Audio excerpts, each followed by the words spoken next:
Hello my dear viewers, I would like to thank you for watching the video and I wanted to say subscribe to my YouTube channel. I will be very grateful and you will not miss new videos. Enjoy the video.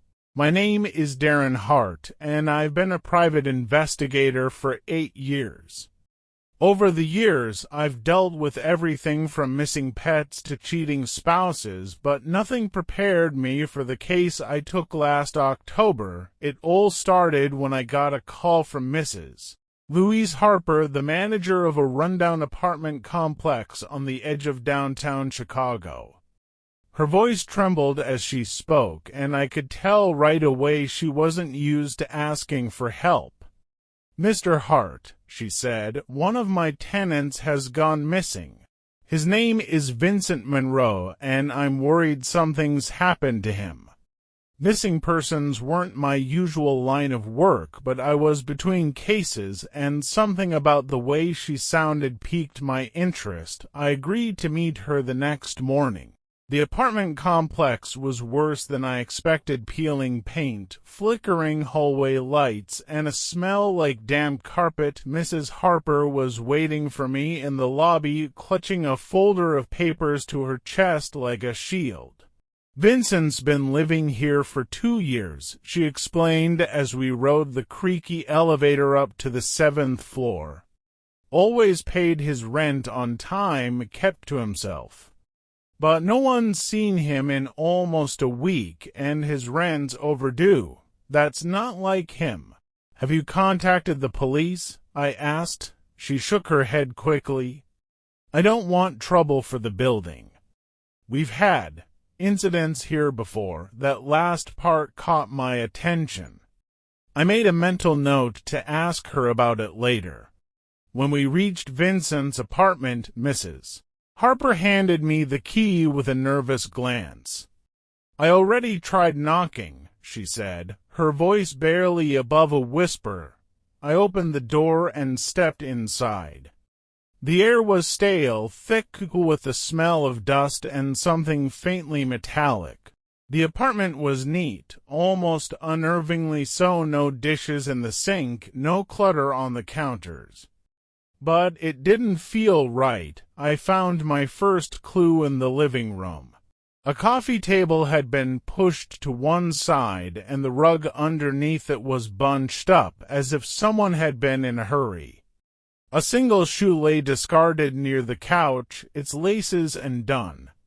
"Vincent," I called, even though I knew no one would answer.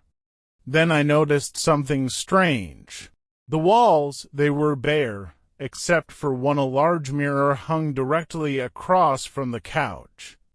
It was the only decoration in the entire apartment, and something about it made my skin crawl. When I looked closer, I saw fingerprints smudged across the glass. And in the middle of the mirror, etched faintly into the surface, were 4 words: "Do not look back." I stood frozen in front of the mirror, staring at the faint words, "Do not look back." The way the letters were etched, like they'd been scratched into the glass with something sharp, sent a shiver down my spine. It wasn't just the message, it was the fingerprints all around it, smeared and chaotic, as if someone had been clawing at the mirror. I reached out, running my fingers over the surface. The scratches felt fresh, the edges rough against my skin. "Is something wrong?" Mrs. Harper's voice startled me, and I turned quickly. "Have you been in here since he disappeared?" I asked, trying to keep my tone neutral. She shook her head, her hands fidgeting with the hem of her cardigan. "No, I told you this is the first time I've been inside. I didn't want to intrude." I glanced around the room again, noticing little details I hadn't before. A half-empty glass of water on the kitchen counter, a jacket draped neatly over a chair, a stack of unopened mail by the door.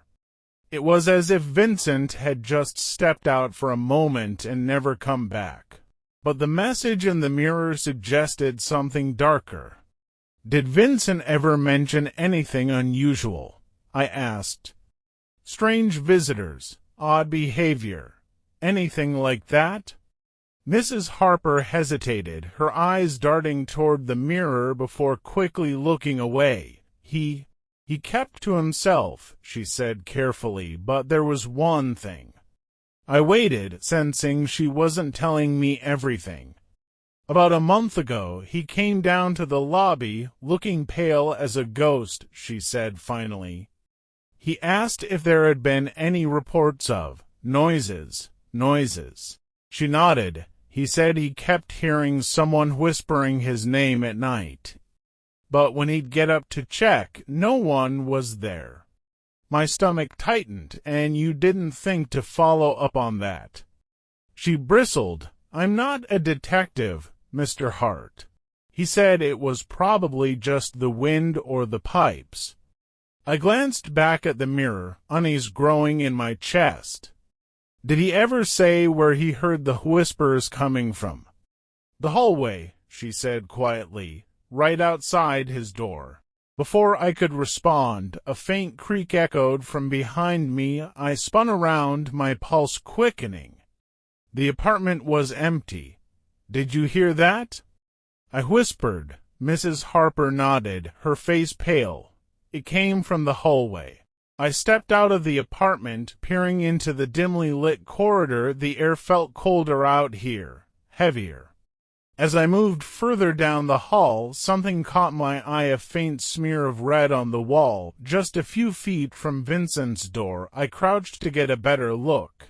It was dried blood, streaked in a straight line as if someone had dragged their hand along the wall. The trail led to the end of the hallway, stopping abruptly in front of an old wooden door. That's the maintenance closet, Mrs. Harper whispered, clutching her sweater tightly. But no one's used it in years. My hand moved to the doorknob. It was ice cold, and the second I touched it, I felt a prickling sensation crawl up my arm. Wait, Mrs. Harper said, her voice trembling. Maybe we should call the police. I turned to her, but before I could answer, a loud thud came from behind the door. The loud thud echoed through the hallway, sending a jolt of adrenaline through me. I hesitated, my hand still on the doorknob of the maintenance closet. Behind me, Mrs. Harper took a step back, her face as pale as the flickering fluorescent lights above us. Don't open it, she whispered, her voice trembling. But I wasn't about to leave without knowing what was inside. If Vincent was in there, or if there was any clue about what happened to him, I had to find out. I twisted the knob and pushed the door open. The hinges creaked loudly, revealing a small, cramped room filled with dusty shelves, old tools, and cleaning supplies.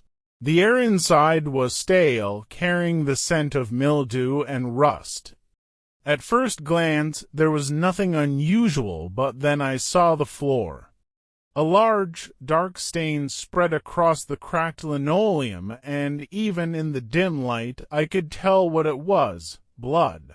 Jesus, I muttered, crouching down to get a closer look. The blood had dried, but it wasn't ancient. Maybe a few days old, at most. Mrs. Harper stood frozen in the doorway, her hand covering her mouth. This can't be real. I've never seen anything like this before. I pulled out my phone, using the flashlight to scan the room. That's when I noticed something else, a faint scuff mark on the floor, leading to the far corner where an old shelving unit leaned against the wall. The scuff mark looked like it had been made recently, as if something heavy had been dragged.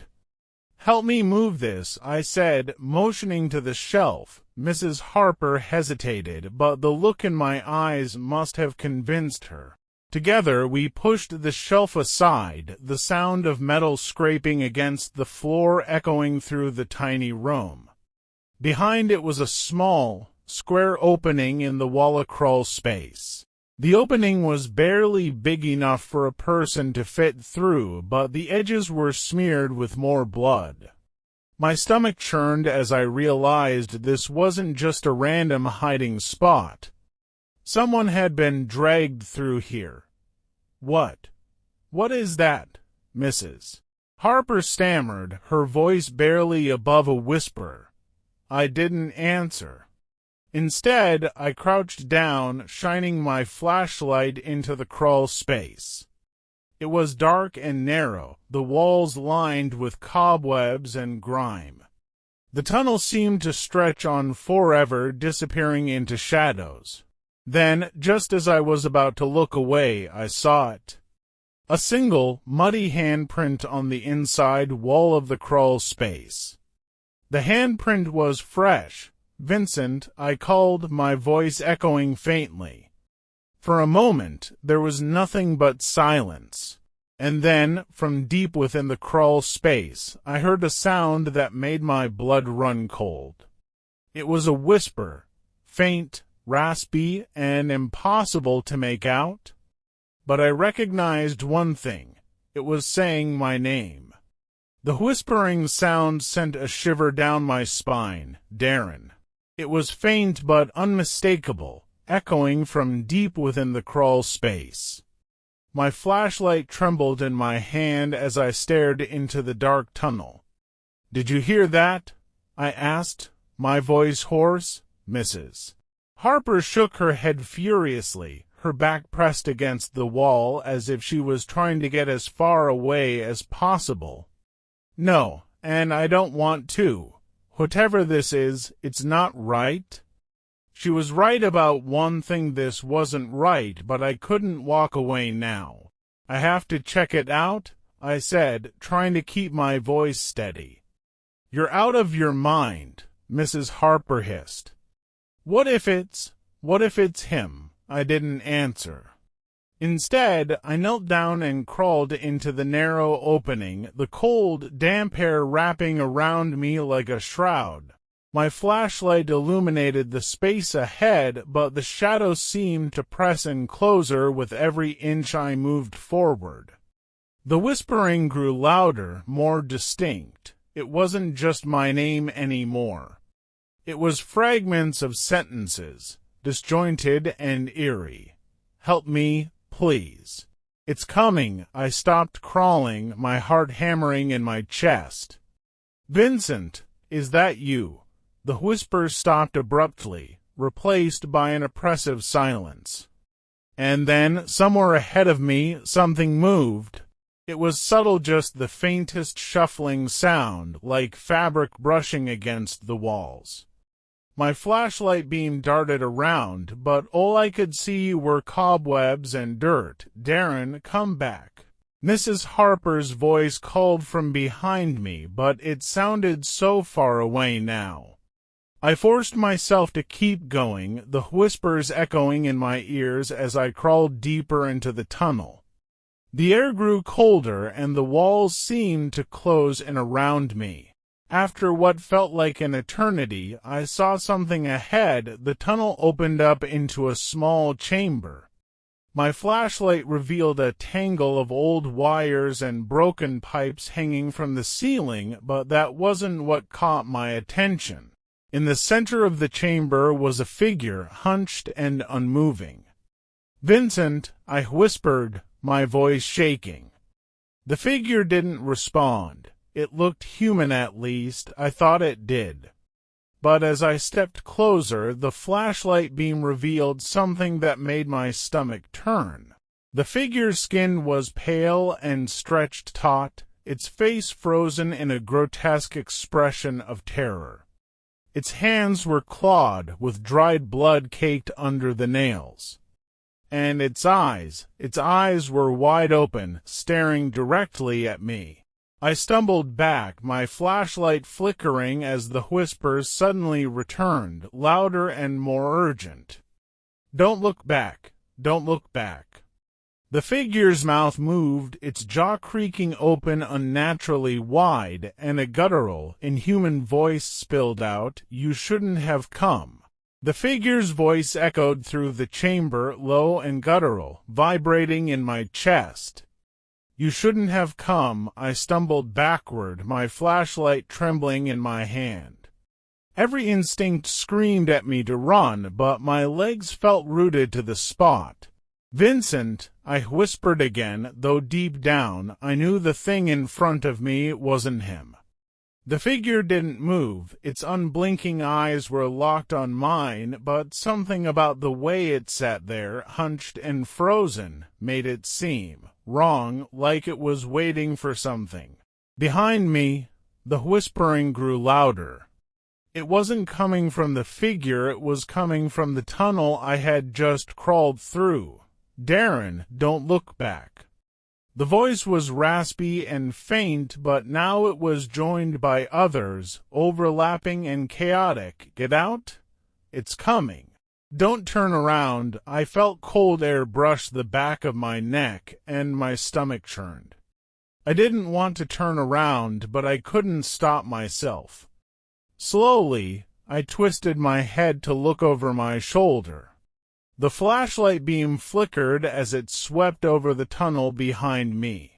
At first, I saw nothing but darkness, but then, just at the edge of the light, something moved. It was a shadow, tall and unnaturally thin, slithering across the walls and ceiling. It moved like smoke, twisting and curling as it came closer. My chest tightened, and I forced myself to look back at the figure in the chamber. It was gone. The spot where it had been sitting was empty, but I hadn't heard it move. Panic set in. I scrambled to crawl back through the tunnel, my hands and knees scraping against the rough walls. The whispers followed me, louder and more frantic, urging me to move faster. "Don't let it touch you. Don't let it touch you." The cold air behind me grew stronger, and I could feel the presence of the shadow creeping closer. It wasn't just in the tunnel, it was in the walls, the floor, the very air around me. By the time I reached the opening, I was gasping for breath.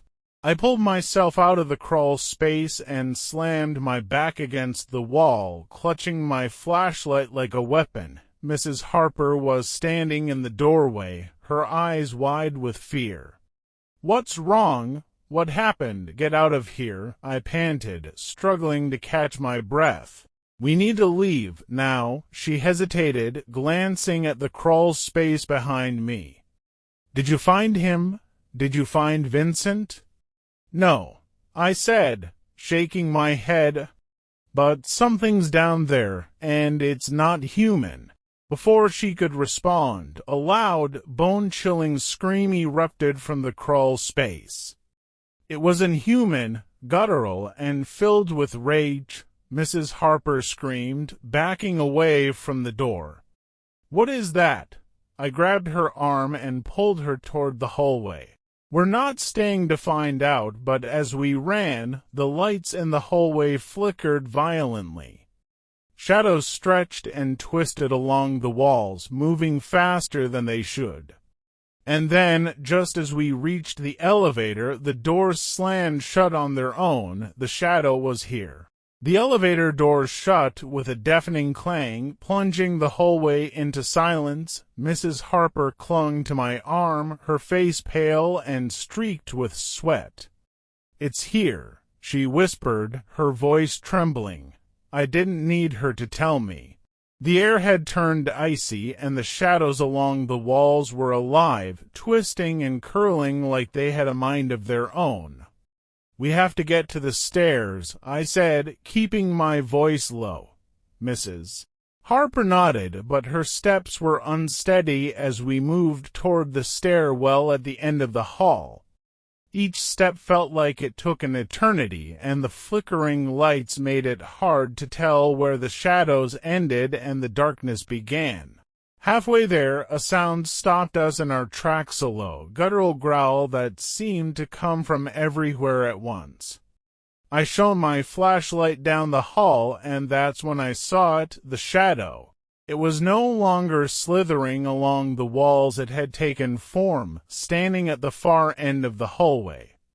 It was tall and thin, with impossibly long limbs and a face that seemed to shift and blur, like smoke caught in the wind. Its eyes, or what I thought were its eyes, glowed faintly to pinpoints of pale light that pierced through the darkness, and it was moving toward us. "Run!" I shouted, grabbing Mrs. Harper's arm and pulling her with me. We bolted down the hall, the sound of our footsteps echoing against the walls. The growl grew louder, turning into a roar that vibrated in my chest. I didn't dare look back, but I could feel the shadow closing in, its cold presence crawling up my spine. When we reached the stairwell door, I yanked it open and shoved Mrs. Harper inside. She stumbled onto the landing, and I followed, slamming the door shut behind us. For a moment there was silence. I leaned against the door, trying to catch my breath. Mrs. Harper was crouched on the floor, shaking. "Did we lose it?" she asked, her voice barely above a whisper. I didn't answer. My hand was still on the door, and I could feel the cold seeping through the metal, like the shadow was just on the other side. Then the lights in the stairwell flickered. "No," I whispered. "It's not gone." A low growl echoed from below, and I realized with horror that the shadow wasn't just behind the door, it was in the stairwell too. "We have to keep moving," I said, pulling Mrs. Harper to her feet. We started down the stairs, moving as quickly as we could. The growl followed us, growing louder with each step. By the time we reached the second floor, the lights went out completely. "Darren," Mrs. Harper cried, her voice filled with panic. "I'm here," I said, grabbing her hand. My flashlight was the only source of light now, its beam cutting through the suffocating darkness. But the shadows were everywhere, creeping up the walls and swirling around us. They were alive, reaching out with claw-like tendrils that seemed to dissolve into smoke the moment they touched the light. Then, ahead of us, I saw it, the door to the lobby. It was slightly ajar, a sliver of pale light spilling through. "There!" I shouted, pulling Mrs. Harper toward it. We ran, the shadows closing in around us. The growl turned into a deafening roar, and I felt something cold brush against my arm, like icy fingers clawing at me. We burst through the door and into the lobby, the sudden brightness blinding us. I turned and slammed the door shut, pressing my weight against it as if that could keep the shadow out. For a moment, everything was still. Then, from behind the door, I heard the whispers again. "Don't look back. Don't look back." I stood against the stairwell door, my chest heaving, the whispers echoing in my ears. "Don't look back. Don't look back." Mrs. Harper collapsed onto a nearby chair, trembling and clutching her sweater like it was the only thing holding her together. What was that thing?" she stammered, her voice barely audible. "I don't know," I admitted, my own voice shaky. "But it's not over." The whispers grew fainter, fading into the silence. Slowly, I stepped away from the door, half expecting it to burst open, but it didn't.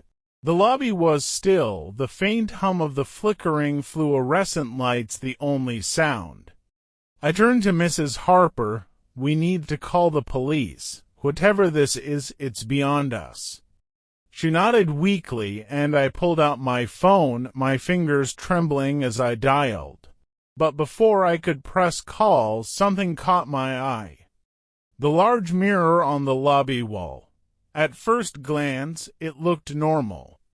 But as I stepped closer, I saw them fingerprints smeared across the glass, just like the mirror in Vincent's apartment.